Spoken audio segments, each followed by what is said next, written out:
Air sungai yang sejuk meluru masuk ke dalam paru-paru.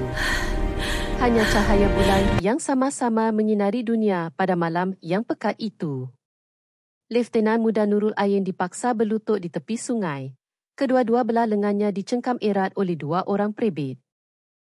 Di atasnya, Kapten Razak, yang persis iblis, mencengkam rambutnya dan membenamkan wajahnya ke dalam air lumpur yang meloyakan. Ugh! Seketika kemudian, dia menarik rambut Nurul Ain ke atas dengan kasar. Nurul Ain termengah-mengah mencari nafas, bermati-matian meludah keluar air yang telah memasuki paru-parunya.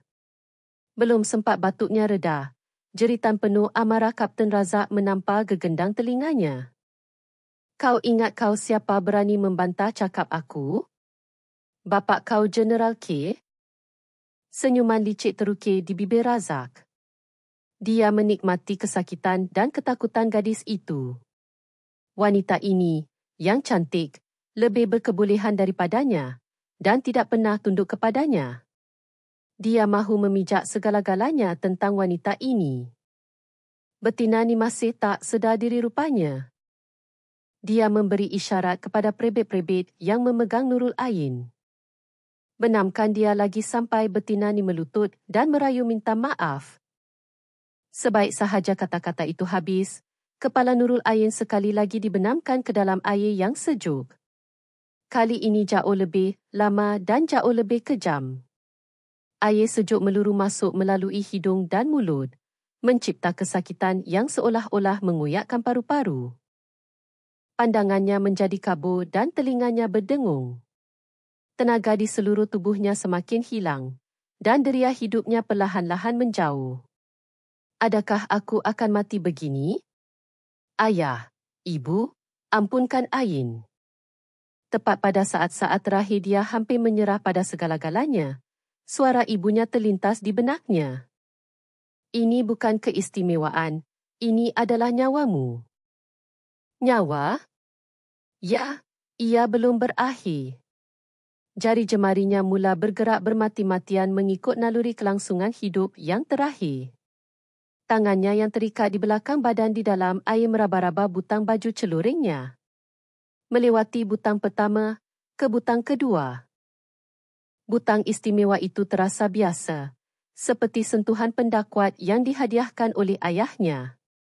Dia mengumpul sakibaki tenaga terakhirnya, menekan butang itu dengan kuat dan tidak melepaskannya. Klik. Bunyi halus yang bergema di dalam air itu tidak didengari oleh iblis-iblis di darat. Namun, ia adalah jeritan tanpa suara dan isyarat keputusasaan. Ia adalah panggilan kecemasan terakhir yang dipancarkan serentak ke rangkaian komunikasi rahsia di dua pejabat paling berkuasa di Malaysia, Pejabat Menteri Pertahanan dan Pejabat Panglima Angkatan Tentera. Dalam kesedaran yang semakin pudar, Nurul Ain seolah-olah mendengar bunyi guru gegasi yang sedang menuju ke arahnya. Ini bukan nafas terakhirnya. Ia adalah isyarat yang membuka pintu neraka. Beberapa bulan sebelum dibenamkan ke dalam sungai. Kediaman rasmi Menteri Pertahanan.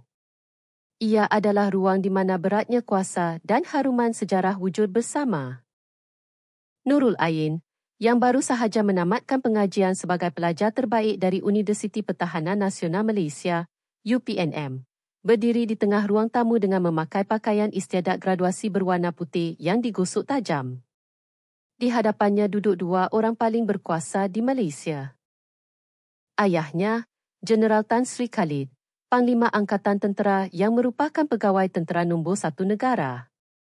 Dan ibunya, Puan Sri Zaliha, wanita besi yang merupakan Menteri Pertahanan wanita pertama Malaysia. Pada wajah kedua-duanya, terpancar rasa bangga terhadap anak perempuan lulusan terbaik mereka dan pada masa yang sama, kebimbangan mendalam terhadap satu-satunya anak gadis yang kini bakal melangkah ke dunia yang penuh cabaran. Ain, ayah sungguh bangga, kata Jeneral Tan Sri Khalid, meletakkan ketegasannya dan bercakap dengan suara yang hangat. Jika kamu mahu, ayah boleh tempatkan kamu di posisi terbaik di Kementerian Pertahanan, MINDEF atau Markas ATM. Ayah akan bukakan jalan supaya kamu boleh mengembangkan bakat kamu sepenuhnya. Kata-kata itu menjanjikan permulaan jalan yang mudah, impian setiap anggota tentera di Malaysia. Namun, Nurul Ain menggelengkan kepalanya dengan tegas. Tidak, ayah. Suaranya jernih, tetapi di dalamnya terkandung tekad seteguk keluli. Saya mahu pergi ke unit tempo di barisan hadapan. Apa? Mata ibunya, Menteri Zaliha, menjadi tajam. Barisan hadapan? Ain, kamu tahu tak betapa peritnya tempat itu? Tentera yang kamu bayangkan bukan tempat yang romantik. Saya tahu, Ibu. Sebab skim saya mahu pergi. Nurul Ain tidak berganjak sedikit pun. Saya tidak mahu dikenali sebagai anak Jeneral Tan Sri Khalid atau anak Menteri Zaliha. Saya tidak mahu dianggap sebagai bunga di dalam rumah kaca atau anak payung terjun yang hanya bergantung pada kabel. Saya mahu membuktikan nilai saya hanya dengan nama Leftenan Muda Nurul Ain dan menjadi komander sejati yang dihormati oleh anak buah. Untuk itu, saya mesti bermula dari tempat paling bawah, tempat paling sukar. Dia memandang tepat ke arah kedua-dua orang tuanya dan menyuarakan harapan terbesarnya. Tolonglah. Di unit tempat saya ditempatkan nanti, tolong pastikan tiada siapa yang tahu bahawa saya adalah anak kalian berdua. Izinkan saya bermula di garisan permulaan yang sama dengan rakan-rakan seperjuangan lain sebagai pegawai biasa yang sempurna. Kesunyian yang berat menyelubungi ruang tamu. Jeneral Tan Sri Khalid dan Menteri Zaliha saling berpandangan tanpa kata. Mereka bangga dengan cita-cita tinggi dan semangat ketenteraan anak mereka yang lurus. Namun pada masa yang sama, hati mereka pedih memikirkan anak gadis mereka terpaksa menanggung segala-galanya bersendirian dalam kehidupan tentera yang keras. Bayang-bayang kuasa gegasi yang mereka miliki malah menjadi belenggu yang ingin dilepaskan oleh anak mereka. Selepas hening seketika, ayahnya, Jeneral Tan Sri Khalid bersuara dahulu. Baiklah. Suaranya pendek, tetapi di dalamnya terkandung kepercayaan mendalam untuk menghormati keputusan anaknya. Jika itu kehendak kamu, kita buat begitu. Tapi berjanjilah satu perkara, walau apapun yang berlaku, kamu mesti lindungi diri kamu. Kamu satu-satunya anak perempuan kami. Di hujung matanya bergenang air mata yang tidak pernah dilihat seumur hidup. Ibunya, Menteri Zaliha, bangun tanpa kata dan mengambil sebuah kotak kecil dari pejabatnya. Dia membuka kotak itu dan mengeluarkan sebiji butang baju tentera yang kelihatan kecil dan biasa. Dia menanggalkan butang kedua pada baju istiadat Nurul Ain dan menjahit sendiri butang khas yang dibawanya ke tempat itu. Di belakang butang itu, terukir lambang burung cenderawasih yang sangat kecil sehingga hampir tidak kelihatan dengan mata kasar. Ain, ibunya memegang bahu anaknya dan berkata dengan suara tegas namun penuh kasih sayang. Ini bukan keistimewaan. Ini adalah nyawamu. Dia memandang tepat ke mata anaknya dan memberikan pesan terakhir. Butang ini adalah peranti penjejak GPS paling canggih di dunia dan juga isyarat kecemasan. Ia direka khas kalis air dan tahan lasak terhadap sebarang hentakan. Isyarat ini hanya boleh diterima oleh aku dan ayahmu sahaja. Ingatlah, ini bukan barang untuk digunakan apabila kamu berada dalam situasi sukar biasa. Gunakan ia hanya apabila kekuatan dan tekad kamu sahaja tidak mampu lagi melepaskan diri. Pada saat-saat terakhir, hanya apabila kamu berdiri di sempadan antara hidup dan mati. Ibu tahu betapa susahnya jalan tentera yang kamu pilih. Tapi, saat kamu menekan butang ini, kamu bukan lagi Leftenan Muda Nurul Ain yang biasa, tetapi kamu akan kembali menjadi anak perempuan kami. Boleh kamu berjanji? Ya. Saya berjanji. Nurul Ain menyentuh butang kecil di dadanya. Ia adalah azimat yang berat namun menenangkan, yang syarat dengan kebimbangan dan kasih sayang ibu bapanya. Begitulah kehidupan barunya bermula. Gadis yang mempunyai latar belakang paling gemilang di Malaysia itu membelakangkan semua cahaya itu dengan sendirinya dan melangkah masuk ke medan tempoh yang paling gelap dan sengit. Dia tidak menyesali pilihannya. Dia percaya. Dia mampu bangkit dari abu seperti burung cenderawasih yang sebenar dengan kekuatannya sendiri. Namun, dia belum tahu. Di tempat yang ditujunya itu, takdir kejam sedang menanti untuk menguji segala idealisme dan kepercayaannya. Dan butang kecil di dadanya itu tidak lama lagi akan menjadi satu-satunya harapan yang menyambung nafas terakhirnya. Tempat Nurul Ain ditempatkan adalah Batalion Serangan di bawah Regimen Renjer Diraja, RRD, yang digelar Harimau Besi. Seperti namanya, tempat ini terkenal sebagai unit yang latihannya paling keras dan disiplinnya paling ketat di seluruh angkatan tentera. Tempat di mana khabar angin liar bertiup kencang tentang kemalangan pelatih dan penderaan oleh senior yang berleluasa. Nurul Ain sengaja memohon ke tempat yang paling sukar dan kasar ini. Kerana dia percaya, untuk menjadi tentera sejati, dia perlu masuk ke dalam relau api yang paling panas. Sebaik sahaja menjejakkan kaki di unit itu, Nurul Ain dapat merasakan melalui kulitnya bahawa udara di sini sama sekali berbeza dengan di akademi. Dalam udara yang bercampur bau besi, serbuk peledak dan keringat lelaki yang kasar, terdapat permusuhan dan kewaspadaan yang tidak kelihatan seperti duri tajam. Terutamanya apabila diketahui dia adalah pegawai wanita lulusan terbaik, kewaspadaan itu menjadi semakin ketara. Pegawai atasan pertamanya ialah ketua company, Kapten Razak. Dialah raja sebenar unit Harimau Besi ini dan orang yang akan menjadikan kehidupan tentera Nurul Ain seperti neraka. Kapten Razak adalah tipikal tentera yang kasar. Berkulit gelap terbakar matahari, bertubuh tegap, dan suaranya sentiasa penuh dengan keyakinan diri. Namun, di matanya, rasa rendah diri yang mendalam kerana tidak boleh menerima orang yang lebih hebat daripadanya, serta penghinaan terhadap wanita, berlingkar seperti ular berbisa. Dia hanya mempercayai logik kekuatan dan hierarki gaya lama. Apabila Nurul Ain masuk ke pejabatnya dan memberi tabik hormat, Razak langsung tidak memandangnya. Dia meletakkan kaki di atas meja dengan sembarangan sambil membelik majalah dan berkata acuh tak acuh. Pegawai baru ke? Nama Nurul Ain. Ya, Tuan. Mulai hari ini saya melapor diri sebagai ketua pelatun satu company kedua. Saya sedia membantu ketua company. Dah, cukup. Razak mengibaskan tangannya memotong kata-kata Ain. Barulah dia mengalihkan pandangan dari majalah dan meneliti Nurul Ain dari atas ke bawah.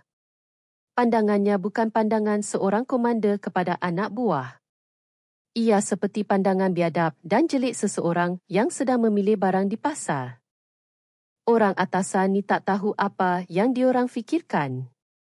Hantar perempuan ke medan perang macam ni, lulusan terbaik pula tu. Menyampah betul. Ayat pertama yang keluar dari mulutnya adalah penghinaan yang nyata. Di sebelahnya berdiri orang kanan dan pengampu setianya, Sarjan Hassan dan Sarjan Rosli. Mereka ketawa sinis seolah-olah telah berjanji mendengar kata-kata Razak. Tuan, janganlah macam tu. Ada muka cantik macam ni, ceria sikitlah suasana kem yang suram ni, kan? Ceria? Sarjan Hassan, kau ingat nikah fikir? Pasu bunga macam tu letak jekat penjuru buat cuci mata. Tak ada guna pun untuk pertempuran. Mereka bergurau senda dengan jenaka lucah sambil menganggap Nurul Ain yang berdiri di hadapan mereka seperti tidak wujud. Nurul Ain menggenggam penumbuknya. Dia tidak menyangka akan dihina seteruk ini pada hari pertama. Namun, dia teringat janji dengan ibu bapanya dan menahan kemarahan yang hampir meledak. Sekarang adalah masanya untuk bersabar. Dengar sini Lieutenant Muda Nurul Ain. Razak bangun dari kerusi dan menghampiri betul-betul di hadapannya. Bau peluh yang meloyakan dari tubuh lelaki itu membuatkan Nurul Ain mengerutkan dahi tanpa sedar. Sini bukan akademi tempat kau main pena. Sini medan perang sebenar. Tak ada masa nak layan main masak-masak perempuan. Jangan menyemak depan mata aku. Buat je kerja yang disuruh diam-diam. Faham? Faham, Tuan. Jawab Nurul Ain ringkas. Suaranya tidak gentar. Dia tidak mengalihkan pandangan dan membalas renungan mata sombong itu. Saat itu, Razak tergamam seketika apabila menemui sesuatu yang dingin dan keras dalam mata gadis itu. Bukan ketakutan atau rasa hina seperti yang disangkakan. Namun, dia segera menganggapnya sebagai sifat degil yang angkuh. Petang itu, Nurul Ain bersemuka dengan anggota platunnya buat kali pertama. Namun, reaksi anak buahnya juga dingin. Kapten Razak sudah menyebarkan dakia bahawa ketua platun baru ini hanyalah anak emas yang datang untuk mencantikkan profil. Jadi abaikan saja dia. Anggota tentera menjawab arahannya secara sambil lewa dan mata mereka penuh dengan ketidakpercayaan, bukan penghormatan. Latihan pertama adalah kawat lasak, route march, dengan peralatan penuh. Kapten Razak sengaja menempatkan anggota yang paling lemah fizikalnya ke dalam platun Nurul Ain. Kemudian dia mengisytiharkan dengan kuat di hadapan semua anggota company. Dalam kawat hari ini, jika ada seorang pun yang tercicir dalam mana-mana platun, dari ketua platun sampai ke orang paling bawah, semua kena denda pusingan lengkap dengan peralatan penuh. Terutamanya ketua platun baru, ini peluang baik nak buktikan kemampuan. Jadi buatlah elok-elok. Ia jelas perangkap yang disasarkan kepada Nurul Ain. Dia tersenyum puas membayangkan gadis itu tidak mampu memikul beban berat dan tercicir dari barisan, atau kelam kabut gagal mengawal anggota yang keletihan. Dia berniat mahu memalukan gadis itu di hadapan semua anggota dan merosakkan kepimpinannya sejak awal. Namun, sangkaannya meleset sama sekali. Nurul Ain memikul beban melebihi 25 kilogram tanpa menunjukkan rasa penat sedikitpun dan berjalan senyap di barisan paling hadapan. Langkahnya konsisten dan pernafasannya teratur. Dia menghampiri anggota yang ketinggalan, senyap-senyap membantu membetulkan peralatan mereka dan menghulurkan air kepada anggota yang hampir terduduk keletihan sambil memberi semangat dengan suara perlahan. Bangun. Kamu boleh buat. Saya akan jalan di sebelah kamu.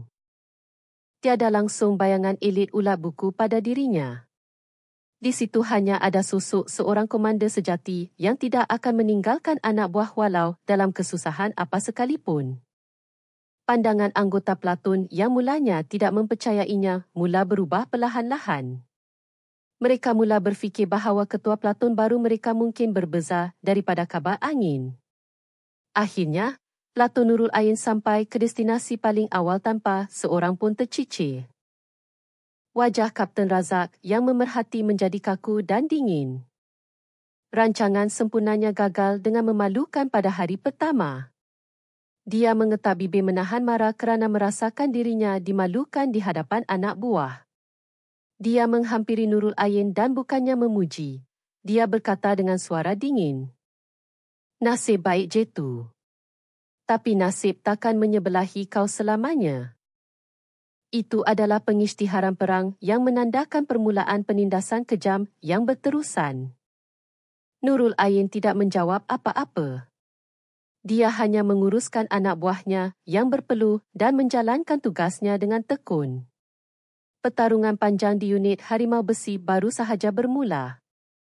Selepas dimalukan secara terbuka dalam latihan kawat pertama, dendam kesumat Kapten Razak bermula dengan rasmi. Dia tidak lagi mengabaikan atau membiarkan Nurul Ain. Sebaliknya, dia menggunakan segala kuasanya untuk membuli secara sistematik bagi menjadikan gadis itu pegawai paling tidak berguna di dalam unit. Kebenciannya kini bukan sekadar kebencian terhadap wanita, tetapi berubah menjadi obsesi gila terhadap orang yang mencabar autoritinya. Serangan pertamanya adalah pemencilan melalui tugas. Dia membebankan Nurul Ain dengan kerja-kerja remeh yang tiada kaitan dengan tugas asas ketua pelatun seperti merancang operasi atau melatih anggota. Setiap pagi, di atas meja Nurul Ain bertimbun kerja-kerja seperti menyusun stok gudang peluru, menyenaraikan peralatan lupus, malah menempah tempat makan untuk jamuan company yang sepatutnya dilakukan oleh kerani. Ia jelas bertujuan menghalang peluangnya menunjukkan kemampuan sebagai komander dan merendahkan peranannya kepada kewujudan yang remeh. Pegawai lain yang melihat keadaan itu buat-buat tidak nampak atau mengejeknya di belakang. Kata lulusan terbaik, tapi kerjanya bancuh kopi dan fotostat je macam kerani perempuan. Skim. Dah kena cop dengan Kapten Razak. Nanti dia keluarlah tu. Tiada sebarang sokongan atau kerjasama untuk Nurul Ain. Dia benar-benar bersendirian. Namun, dia tidak mengeluh sepatah pun. Dia menyelesaikan semua kerja remeh itu dengan senyap dan sempurna. Dia berjaga malam menyusun semula senarai stok peluru yang berserabut menjadi pangkalan data yang sempurna dalam masa sehari dan mengenal pasti masalah peralatan latihan yang tiada siapa peduli lalu menghantar laporan pembaikan. Kerja sempurnanya secara ironi membuktikan betapa teruknya kemampuan pentadbiran Kapten Razak yang cuba menyusahkannya. Apabila boleh melalui kerja tidak berkesan, Razak memilih cara yang lebih primitif dan ganas. Dia bertekad untuk menguji had fizikal gadis itu dan meruntuhkannya di hadapan semua anggota. Setiap pagi semasa sesi latihan jasmani, dia memaksa Nurul Ain melakukan 2 kali ganda jumlah latihan berbanding pegawai lelaki lain. Lieutenant Ain, perempuan kan lemah, jadi kena usaha 2 kali ganda baru boleh ikut rentak orang lain. Tambah tekan tubil 50 kali. Gaya pull up apa macam tu? Tu askar ke? Macam sotong. Caci maki dan ejekannya berterusan sepanjang latihan. Dia berharap gadis itu akan menangis dan menyerah kalah atau pingsan kepenatan. Namun, stamina Nurul Ain melangkaui imajinasinya. Dia memiliki stamina besi yang dilatih sejak kecil bersama ayahnya, askar terbaik Malaysia. Dia melakukan tekan tubi dalam debu tanah tanpa posisi yang cacat dan melakukan pull up lebih banyak daripada pegawai lelaki lain dengan mudah. Keadaannya yang basah kuyup dengan peluh tidak kelihatan letih. Sebaliknya bersinar lebih kuat dalam kesusahan seperti bunga besi. Apabila dia menyelesaikan semua latihan tambahan dengan sempurna, mulut pegawai lain yang mengejeknya ternganga luas. Dan mata anggota pelatun yang sangsi kini mula bersinar dengan rasa hormat. Kemarahan Razak memuncak. Gadis itu mematahkan semua panah beracun yang dilemparkannya dengan terlalu mudah, malah dengan anggun. Semakin gadis itu menunjukkan kemampuan, semakin terselah ketidakmampuan dan kepicikan Razak sendiri. Egonya tercarik-carik. Akhirnya dia hilang pertimbangan. Dia memutuskan untuk menggunakan cara yang paling berbahaya dan keji. Rancangnya adalah untuk meremehkan kemampuan taktikal gadis itu, memanipulasi seolah-olah pertimbangannya membahayakan unit dan melucutkan kelayakannya sebagai tentera. Beberapa hari kemudian, latihan taktikal peringkat company diadakan. Ia adalah latihan tahap tinggi untuk menyusup masuk ke kawasan musuh pada waktu malam dan menawan sasaran. Setiap ketua pelatun perlu membentangkan laluan penyusupan dan pelan operasi kepada ketua company. Nurul Ain berjaga beberapa malam menganalisis bentuk muka bumi dan jangkaan kedudukan musuh untuk merangka pelan operasi yang sempurna. Pelannya adalah operasi buku teks yang mempertimbangkan gerakan kreatif untuk menyerang titik lemah musuh dan memastikan laluan undur yang selamat bagi meminimumkan korban anggota. Namun, semasa mesyuarat operasi, Razak menghempas laporan Ain ke lantai di hadapan semua orang. Ini pelan operasi kenudil? Lieutenant Ain, aku tahu kau belajar perang dari buku J. Tanpa sebarang hujah logik, dia menolaknya mentah-mentah. Sebab kau perempuanlah kau nak menyelinap macam kucing. Perang adalah kuasa tembakan. Serang terus dari depan dengan pantas dan kuat. Musnahkan musuh. itu yang terbaik. Dia memaksakan pelan serangan hadapan yang bodoh dan berbahaya, menganggap pelan Ain sebagai sampah. Tidak, Tuan.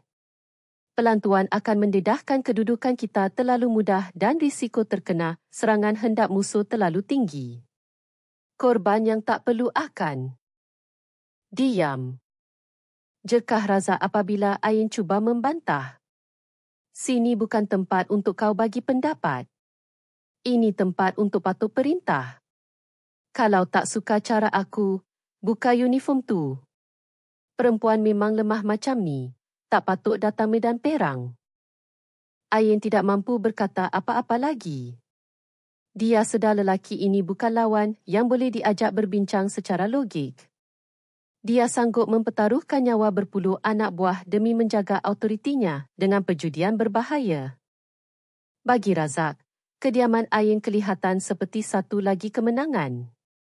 Dengan angkuh dia menetapkan pelannya sebagai operasi muktamad.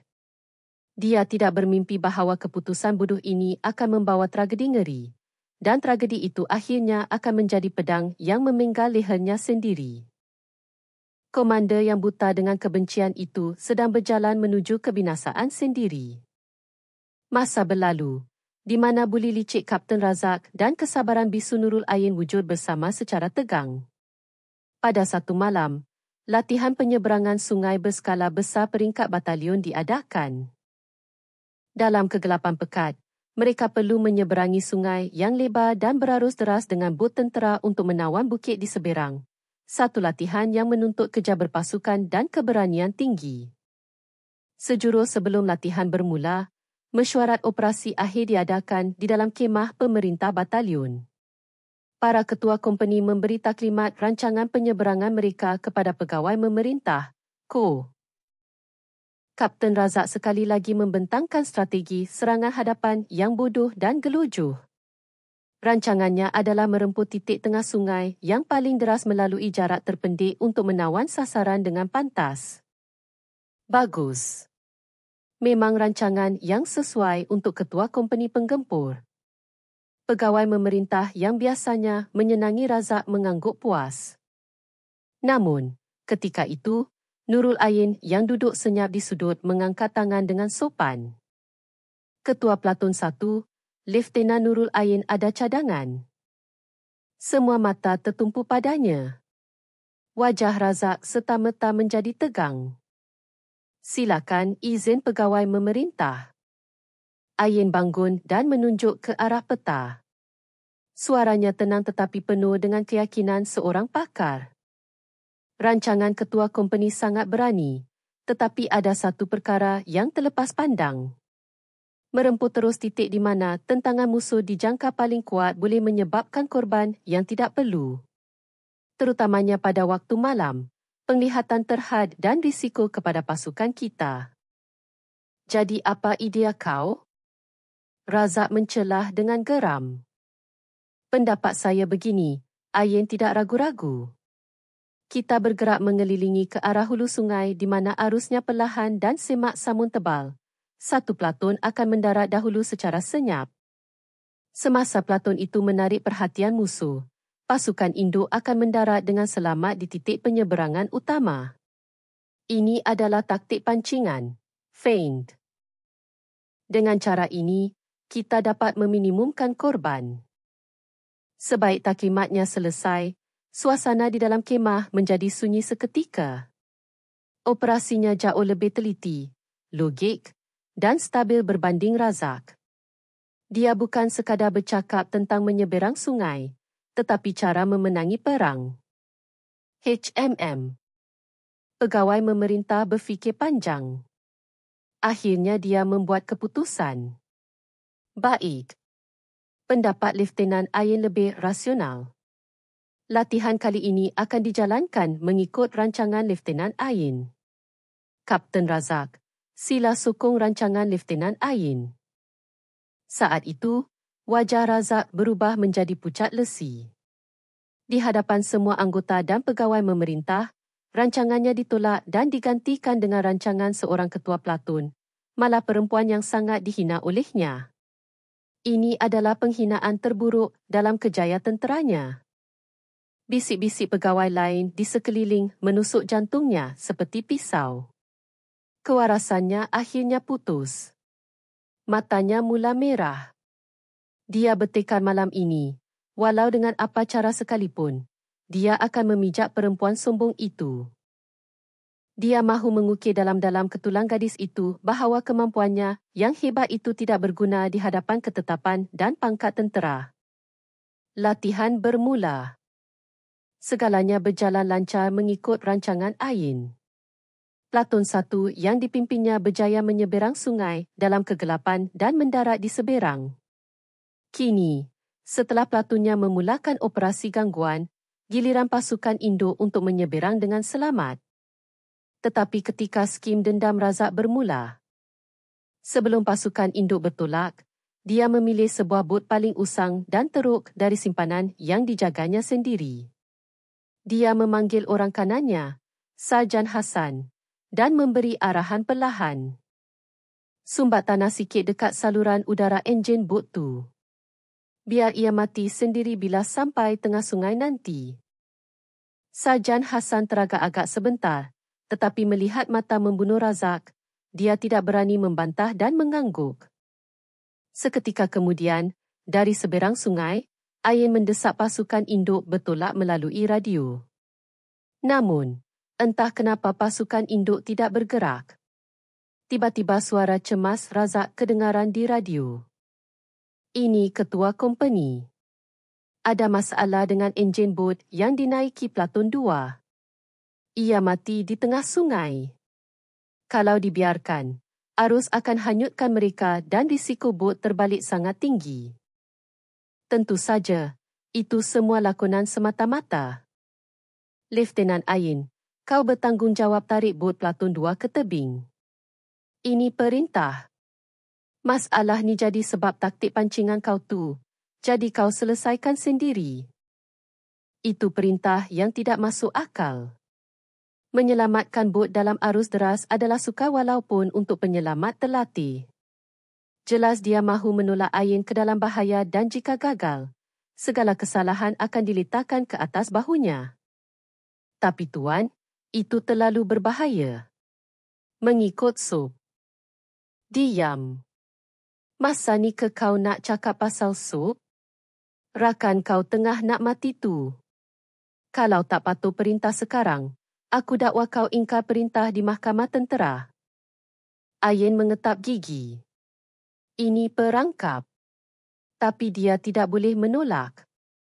Dia meninggalkan anak buahnya dan terjun bersendirian ke dalam sungai yang sejuk membawa tali penyelamat.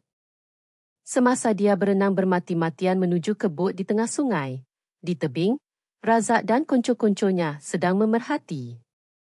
Di wajah mereka bukan kerisauan, tetapi kepuasan kerana muslihat berjaya dan senyuman kejam. Akhirnya apabila Ain hampir sampai ke bot Platon 2, Razak memberi isyarat kepada orang-orangnya. Sekarang. Dengan isyarat itu, dua orang askar yang bersembunyi di tebing menerkam Ain dari belakang. Di dalam air, mereka memegang kaki dan tangan Ain, membuatnya tidak dapat bergerak. Razak muncul dari kegelapan seperti hantu dan berdiri di hadapannya. Apa yang tuan buat ni? Ain menjerit setelah menyedari semuanya adalah perangkap. Namun suaranya tenggelam dalam bunyi arus deras. Razak tidak berkata apa-apa. Dia hanya memandang ke bawah dengan mata yang dingin dan kejam. Dia mencengkam rambut Ain dan membenamkannya terus ke dalam air. Segalanya adalah permulaan neraka seperti yang dilihat dalam prolog. Perangkap sempurnanya akhirnya menjerut leher gadis itu. Air sungai itu sejuk seperti ais. Nurul Ain terpaksa berhadapan dengan wajah penuh kebencian Kapten Razak sambil dipegang kejap oleh dua orang prebet. Askar-askar lain yang tinggal di tebing hanya mampu memerhati lakonan gila ini dari jauh dengan ketakutan. Tempat ini bukan lagi kawasan latihan. Ia adalah zon tanpa undang-undang yang diperintah oleh penzalim bernama Kapten Razak. Razak menarik rambut Ain, mengangkatnya keluar dari air. Semasa Ain terbatuk-batuk mencari nafas, dia berbisik dengan nada menghina di telinga gadis itu. Padan muka kau, Lieutenant Ain. Disebabkan rancangan bijak kau tu, sekarang anak buah kau tengah nak mati kat tengah sungai. Apa rasa? Tentu saja bot di tengah sungai itu hanya berlakon mengikut arahannya. Ini perangkap. Tuan yang rancang semua ni kan, jerit Ain sambil merenung tajam dengan wajah basah kuyup. Api kemarahan membara di matanya. Perangkap? Razak ketawa seolah-olah ianya kelakar. Betina ni masih tak sedar diri. Ya, memang perangkap. Perangkap yang aku buat sendiri untuk pijak kepala kau yang sombong tu. Kau nak buat apa? Apa yang kau boleh buat? Dia menjerit dengan angkuh seperti pemenang. Dia menikmati kemarahan dan ketidakberdayaan gadis itu. Perempuan macam kau berani bantah operasi aku? Malukan aku depan pegawai memerintah? Kau bukan askar. Kau cuma betina kotor yang guna muka cantik untuk hidup senang dalam tentera. Pelbagai caci maki lucah dan ngeri yang menghina wanita keluar dari mulutnya. Dia cuba memusnahkan maruah Ain dan segala usahanya sebagai tentera dengan hanya beberapa patah perkataan. Perempuan yang perasan bagus macam kau, ni kena pijak baru sedar diri. Tentera bukan tempat lawan guna otak.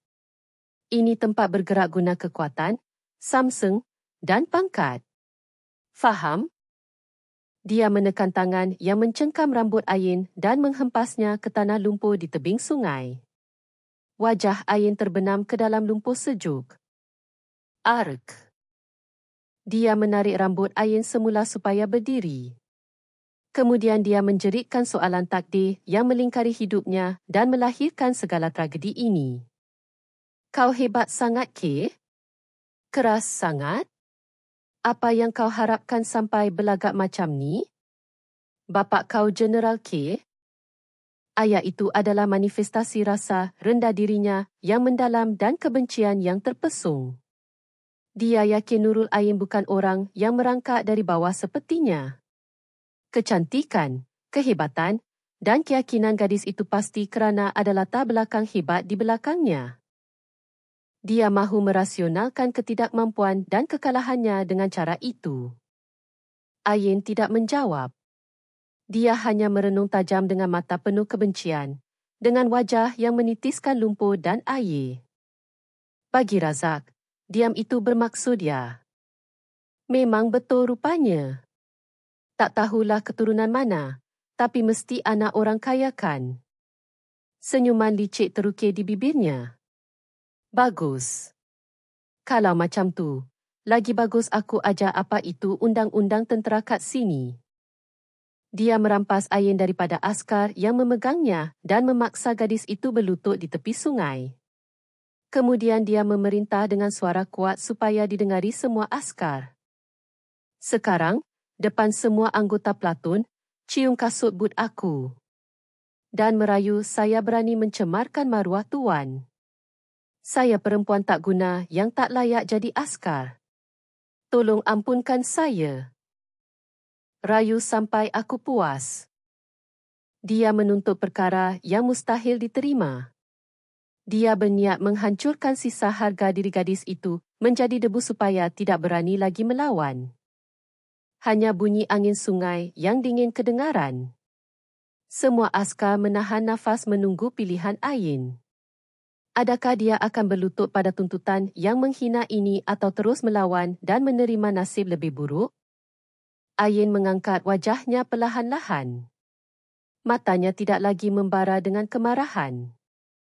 Sebaliknya, terdapat kesedihan yang mendalam dan ketenangan seperti orang yang telah pasrah. Dia memandang Razak dan askar-askar di belakangnya. Akhirnya dia membuat keputusan.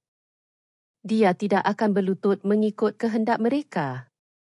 Walaupun mati di sini, dia adalah pegawai tentera Malaysia dan anak kebanggaan perwira tertinggi negara ini. Perintah Razak bergema, tetapi Nurul Ain tidak bergerak. Sebaliknya, dia bangun perlahan-lahan dari lumpur, teruyung hayang. Pakaian celuringnya basah kuyup menitiskan air lumpur. Rambutnya kusut melekat di muka. Kelihatan sangat menyedihkan. Namun, dia berdiri lebih teguh dan gah daripada bila-bila masa. Dia tidak lagi memandang Razak. Pandangannya tertumpu pada jalur gemilang unit yang berkibar sama-sama dalam kegelapan di balik bahu lelaki itu. Bendera suci yang dia bersumpah untuk pertahankan dengan nyawa semasa masuk ke UPNM dan semasa pentauliahan. Aku tanya kali terakhir, Nurul Ain. Suara Razak tiada lagi sisa kesabaran. Nak melutut dan merayu? Atau nak tamatkan riwayat tentera kau kat sini? Ain menoleh perlahan menghadap Razak kembali. Matanya jernih dan tenang luar biasa. Tiada sekelumit pun ketakutan atau tanda menyerah kalah. Dia membuka mulut. Suaranya kecil tetapi menusuk telinga semua orang di situ lebih kuat dan jelas daripada sebarang jeritan. Aku tidak akan melutut. Apa? Aku hanya melutut kepada satu perkara sahaja. Dia mengangguk ke arah jalur gemilang di belakang Razak. Aku hanya melutut kepada bendera negara. Itu adalah prinsipnya sebagai tentera dan maruah terakhir sebagai manusia. Dia boleh mati di situ, tetapi tidak akan melutut di hadapan ketidakadilan yang mencemarkan maruah tentera. Dia lulusan terbaik UPNM, anak Menteri Pertahanan dan Panglima Angkatan Tentera. Di lututnya bukan sahaja maruah dirinya, tetapi maruah semua orang yang disayanginya. Satu ayat itu memutuskan tali kewarasan terakhir Razak. Wajahnya merah pada menahan marah. Dia rasa benar-benar dipandang rendah dan dipeli oleh seorang perempuan. Sesuatu putus di dalam kepalanya. Bi betina gila ni. Dia tidak mampu berkata-kata lagi. Seperti binatang buas yang hilang akal, dia mengaum dan memberi isyarat kepada orang-orangnya. Tutup mulut betina ni. Campak dia dalam sungai sekarang. Biar dia tak boleh bercakap besar lagi selamanya. Perintah gila itu membuatkan askar-askar pengikutnya teragak-agak seketika. Ini bukan sekadar denda atau penderaan. Ini percubaan membunuh yang nyata. Namun di hadapan mata membunuh Razak, mereka tidak berani melawan. Mereka menjadi mesin tanpa jiwa yang mematuhi perintah haram pihak atasan. Dua orang askar menerkam Ain sekali lagi. Ain melawan sedaya upaya, tetapi tubuhnya yang sudah keletihan tidak mampu menandingi dua lelaki tegap. Tubuhnya diserit ke sungai tanpa daya. Lepas. Lepaskan aku. Jeritannya tidak diindahkan. Mereka menolak tubuh Ain sepenuhnya ke dalam sungai. Air sejuk serta-merta melitupi kepalanya. Ugh. Ugh. Dia meronta-ronta di dalam air. Tetapi tekanan paksa dari atas permukaan menghalangnya naik. Udara di dalam paru-paru semakin hilang. Pandangan menjadi gelap dan seluruh deria tubuh rasa lumpuh.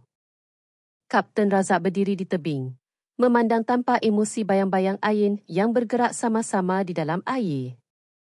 Tiada rasa bersalah atau belas kasihan.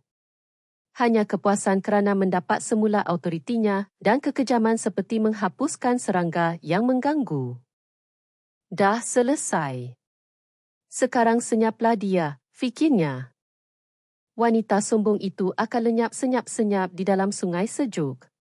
Dia hanya perlu lapor sebagai kemalangan lemas semasa latihan. Rancangan sempurna. Tetapi dia tidak tahu bahawa yang sedang dibunuhnya bukan sekadar seorang leftenan muda wanita. Dia sedang mengganggu satu-satunya anak kepada 2 ekor harimau paling berkuasa dan menakutkan di Malaysia.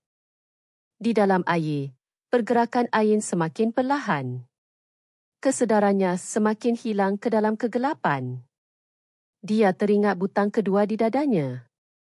Harapan terakhirnya. Namun, tiada lagi tenaga untuk menekan butang itu. Semuanya seakan berakhir. Sungai kematian sedang menelannya. Kematian itu dingin dan sunyi. Kesadaran Nurul Ain terapung dalam kegelapan tanpa ujung. Kesakitan telah hilang, tetapi kesedihan dan penyesalan yang lebih pekat menindih jiwanya.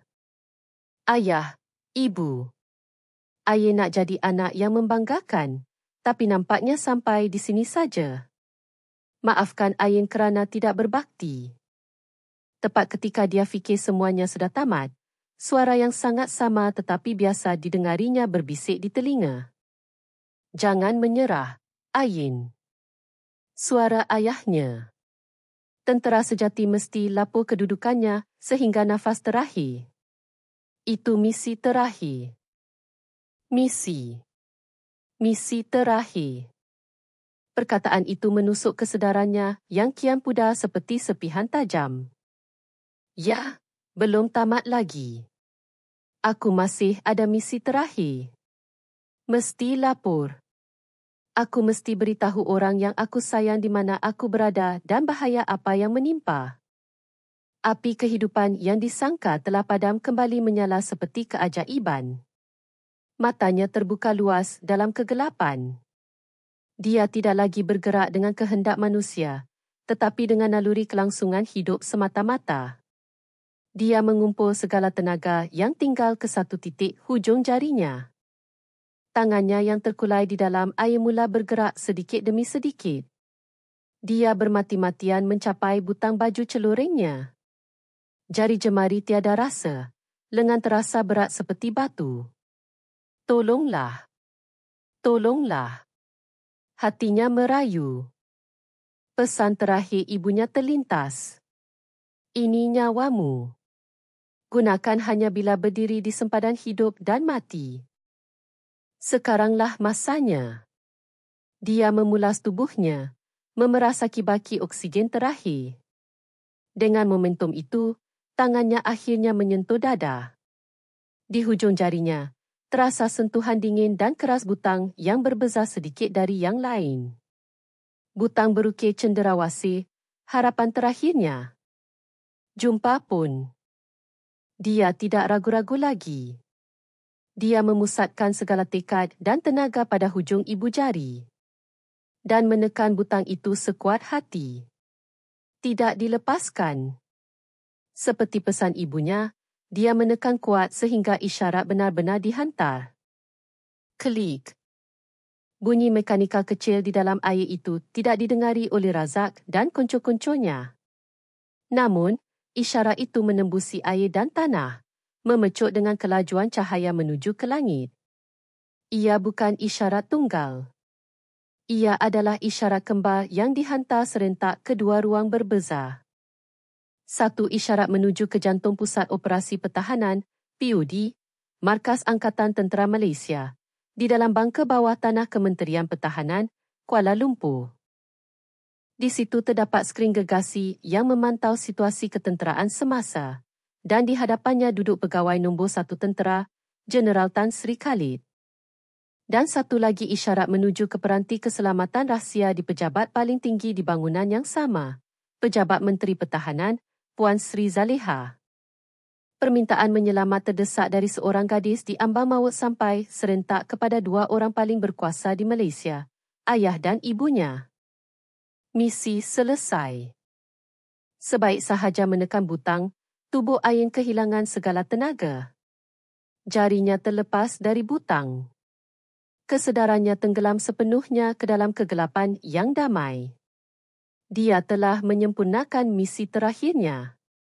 Kini, terserah kepada mereka yang menerima isyarat itu. Di tebing, Razak tersenyum puas melihat pergerakan Ain berhenti sepenuhnya. Dah senyap. Mayat akan hanyut sendiri nanti. Dia fikir semuanya sudah tamat. Tetapi dia tidak melihat ke langit. Jika dia mendongak, dia akan tahu. Di langit timur nan jauh di sana, dua cahaya yang jauh lebih pantas dan kuat daripada tahi bintang sedang terbang menggila menuju ke arah mereka. Itu bukan bintang. Itu adalah guru besi yang dicipta oleh kemarahan seorang bapa dan ibu yang kehilangan anak. Masa penghakiman baru sahaja bermula. Bangker rahsia bawah tanah, Putrajaya. Suasana sentiasa sejuk. Panglima Angkatan Tentera, Jeneral Tan Sri Khalid sedang mempengerusikan mesyuarat keselamatan tergempar. Tumpuannya pada peta semenanjung di skrin gergasi. Tiba-tiba, jam tangan tentera di pergelangan tangannya bergetar tajam. Ia bukan notifikasi biasa. Ia jam khas yang disinkronkan dengan degupan jantungnya, hanya bertindak balas pada satu kod isyarat. Matanya teraku pada skrin jam. Di atas latar hitam, tulisan merah menyala berkelip. Kod Phoenix terhempas. Koordinat ke-20. Ul-An-An. Phoenix terhempas.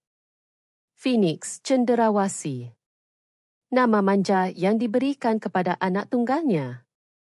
Perkataan terhempas hanya bermaksud satu perkara, nyawa anaknya di hujung tanduk. Wajah Jeneral Tan Sri Khalid serta-merta pucat lesi. Wajah tenang Jeneral 4 bintang yang tadi risaukan negara hilang sekelip mata. Hanya tinggal wajah seorang bapa yang dunianya runtuh. Jeneral, kenapa ni? Tanya Perdana Menteri, tetapi telinganya tidak mendengar apa-apa. Pada masa yang sama, di tingkat tertinggi bangunan Mindef, Menteri Zaliha sedang bergelut dengan timbunan fail. Tiba-tiba, bingkai gambar biasa di atas mejanya yang menyamar sebagai peranti keselamatan berbunyi nyaring. Gambar dia dan Ain ketawa bersama bertukar menjadi skrin kecemasan merah. Kod Phoenix terhempas. Koordinat ke-20. Pen di tangan Menteri Zaliha terjatuh. Ketenangannya hancur berkecai. Air mata panas bergenang. Anakku. Apa jadi pada anakku? Dia tidak perlu menelefon suaminya. Mereka suami isteri dan rakan seperjuangan yang boleh membaca fikiran masing-masing. Di bangker, Jeneral Tan Sri Khalid bangun mengejut. Dia mencapai talian terus kecemasan yang bersambung ke seluruh pusat kawalan. Suaranya bukan lagi suara manusia. Ia ngauman singa yang kehilangan anak. Panglima Gerak Khas, jawab segera. Tuan. Sedia menerima arahan. Aktifkan protokol guru serta-merta. Regimen Gerak Khas, GGK, hentikan semua latihan sekarang. Kepung koordinat ini dari udara. Sesiapa yang melawan dianggap musuh, kebenaran menembak diberikan. Di pejabat menteri, Menteri Zaliha mengesat air matanya. Yang tinggal di matanya bukan lagi kesedihan, tetapi kemarahan sedingin ais yang mampu menjadikan sesiapa yang menyakiti anaknya menjadi debu. Dia menelefon Produs Marshal Tentera Darat. Hantar pasukan polis tentera diraja, PPTD, cawangan khas sekarang. Ke mana? Dato' Seri? Kepung daratan di koordinat yang saya hantar. Aku tak mahu seekor semut pun terlepas. Cari anak aku. Walau dengan apa cara sekalipun. 2 tombak dan perisai paling kuat di Malaysia bergerak serentak. Tujuannya satu. Selamatkan seorang gadis dan heret mereka yang menyakitinya ke dasar neraka. Kurang 20 minit selepas nafas terakhir Nurul Ain hilang di dalam sungai. Semasa Razak dan konco-konconya bersiap untuk beredar, bunyi yang tidak menyenangkan memecahkan kesunyian malam. Dop, dop, dop, dop, dop. Ia bukan bunyi helikopter biasa. Ia seperti paluan ratusan gendang gergasi yang menggegarkan langit. Razak mendongak dan matanya membeku ketakutan. Langit malam yang pekat dipenuhi bayang-bayang besi gergasi. Skuadron helikopter IC-725 Caracal dan Black Hawk memenuhi langit seperti kawanan belalang dari neraka.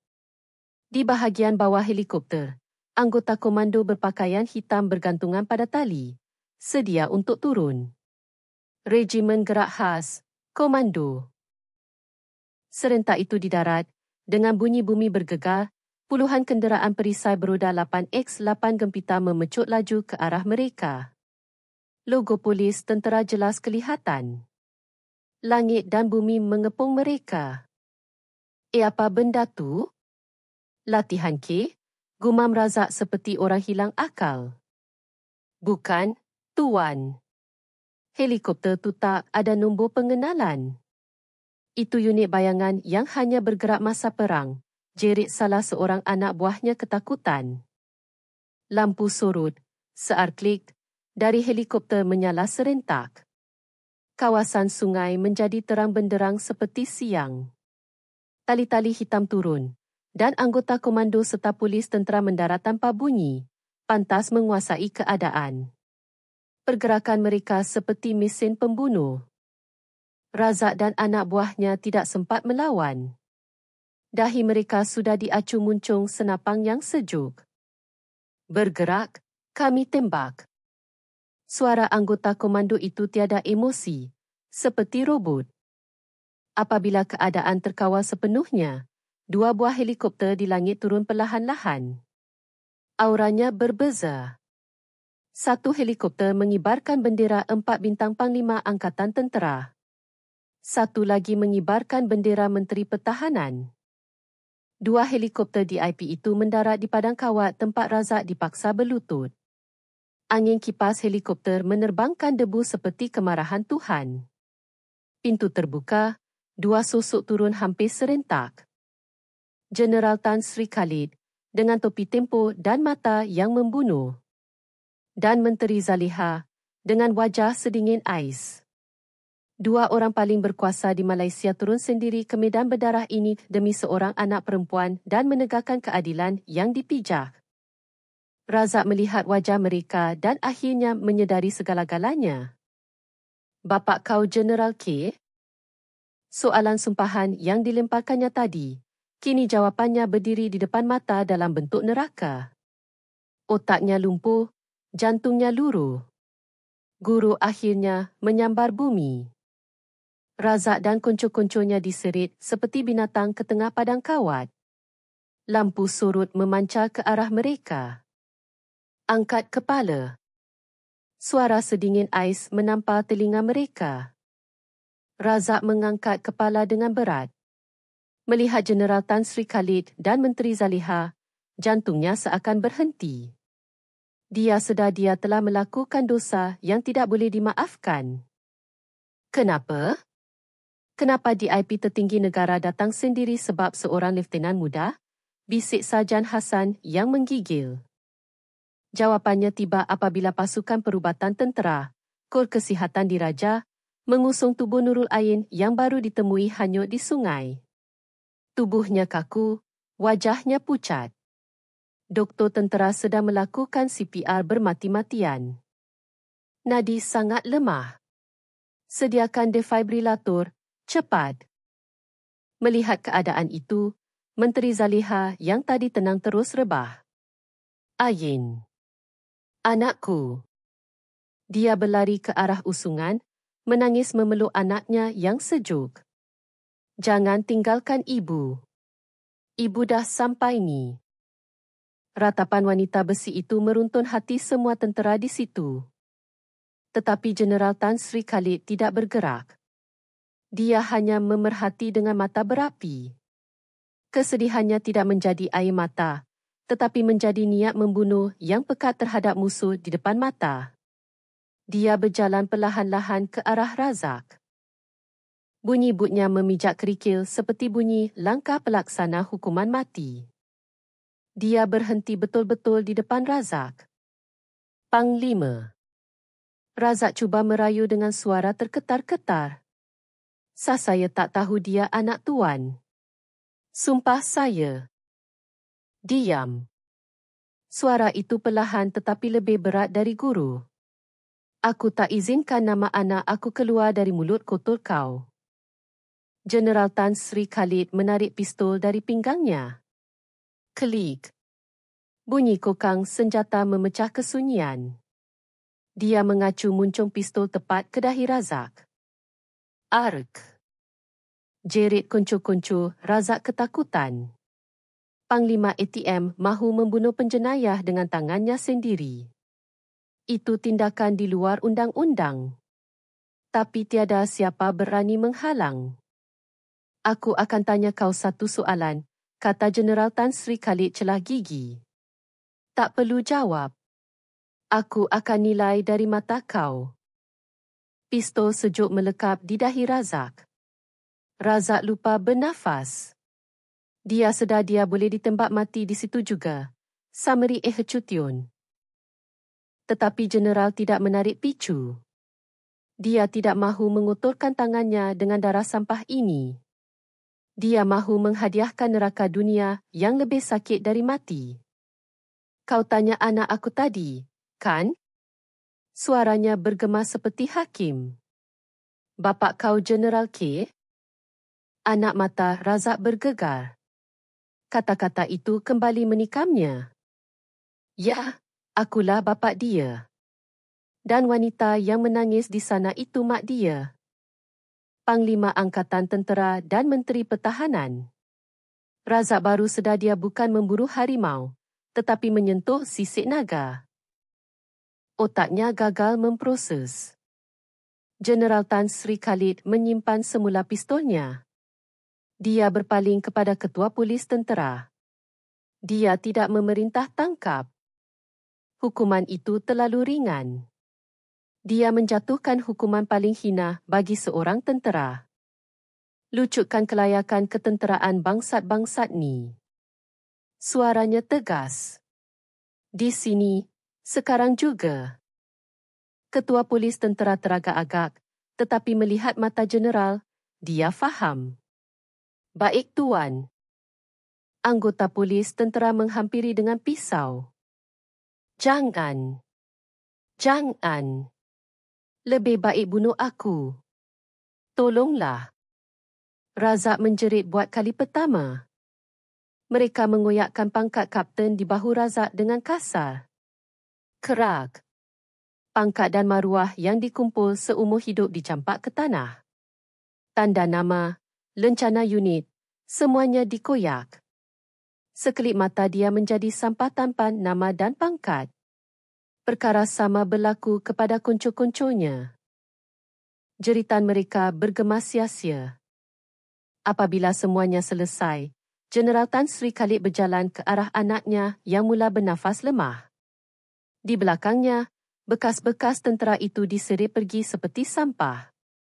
Keadilan ditegakkan dengan cara paling berat. Operasi guru malam itu hanyalah permulaan.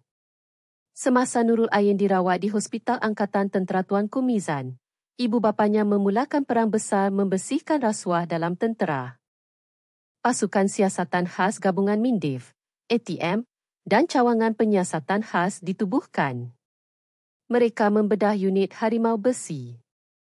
Razak dan kuncu-kuncunya yang kini dalam tahanan mula membocorkan segala rahsia kotor demi menyelamatkan diri. Terbongkarlah penderaan sistematik Razak, rasuah pegawai pemerintah yang menerima barang curi, dan ketidakpedulian pegawai pemerintah regimen demi pangkat. Siasatan mendapati Razak bersekongkol dengan pegawai logistik menjual peralatan tentera kepada pihak luar. Duit haram itu mengalir ke poket ramai pihak atasan. Mereka adalah parasit negara.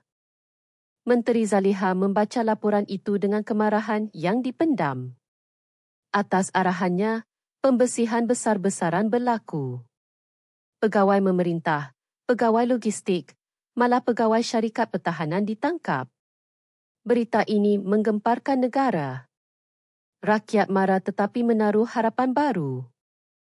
Isyarat lemah Nurul Ain dari dasar sungai telah menjadi taufan yang menggoncang seluruh ATM. Perbicaraan mahkamah tentera bermula. Ia digelar skandal Harimau Besi. Di kerusi pesalah, duduk Razak dan berpuluh bekas tentera lain dengan baju penjara. Di galeri awam, Leftenan Muda Nurul Ain yang sudah pulih duduk tegak dengan uniform lengkap. Di sebelahnya, Jeneral Tan Sri Khalid dan Menteri Zaliha hadir sebagai ibu bapa. Mahkamah menjatuhkan hukuman umum hakim tentera. Tertuduh utama, bekas Kapten Razak. Didapati bersalah atas cubaan membunuh pegawai bawahan, penyalahgunaan kuasa dan penderaan.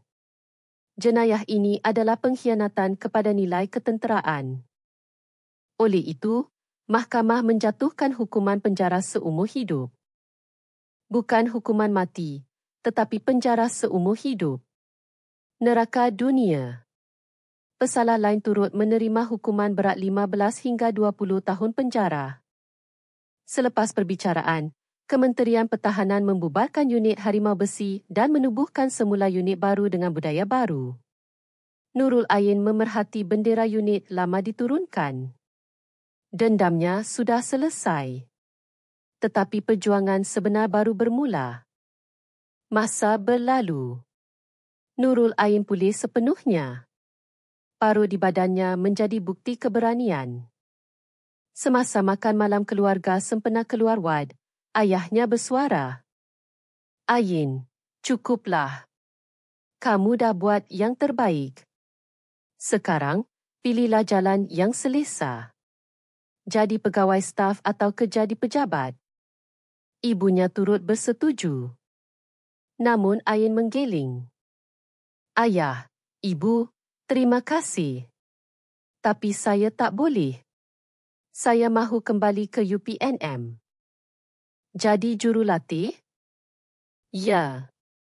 Raksasa seperti Kapten Razak wujud sebab sistem kita yang salah, yang pentingkan keputusan dan pangkat melebihi kemanusiaan. Saya mahu ajar bakal pegawai. Bukan cara menang perang saja, tapi kepimpinan yang sayangkan anak buah. Itu tugas saya seterusnya. Ibu bapanya terdiam, kemudian tersenyum bangga. Anak mereka telah menjadi tentera sejati yang memikirkan masa depan angkatan. Beberapa tahun kemudian, di Dewan Tun Templer, UPNM. Tanggungjawab seorang komander adalah tanpa had. Kesilapan pertimbangan kamu boleh meragut nyawa anak buah. Pahat itu dalam tulang kamu. Kapten Nurul Ain sedang memberi kuliah dengan penuh semangat di hadapan beratus kadit. Subjek etika dan kepimpinan komander menjadi subjek paling popular. Dia bukan lagi mangsa, tetapi guru yang dihormati. Apabila kuliah tamat, tepukan gemuruh bergema. Nurul Ain tersenyum. Di sudut paling belakang dewan, dua orang tua berpakaian biasa memerhati senyap-senyap. Bekas Jeneral Tan Sri Khalid dan bekas Menteri Zaliha yang kini sudah bersara. Air mata bangga mengalir di pipi mereka. Anak mereka sedang menyambung legasi dan nilai ketenteraan dengan cara yang paling agung. Fajar era baru sedang menyingsing dari tempat yang paling rendah, membawa harapan yang paling terang. Kisah Kapten Nurul Ain bukan sekadar dendam peribadi. Ia adalah kisah keberanian bangkit dari abu dan menegakkan semula sistem yang runtuh. Dia mengubah kesakitan menjadi benih harapan melalui pendidikan. Bagaimana pendapat anda? Di hadapan sistem yang rosak, adakah keberanian sebenar itu memusnahkan atau membina semula? Kongsikan pendapat anda tentang kuasa keadilan di ruangan komen. Pendapat anda adalah permulaan perbincangan untuk menjadikan masyarakat kita lebih baik.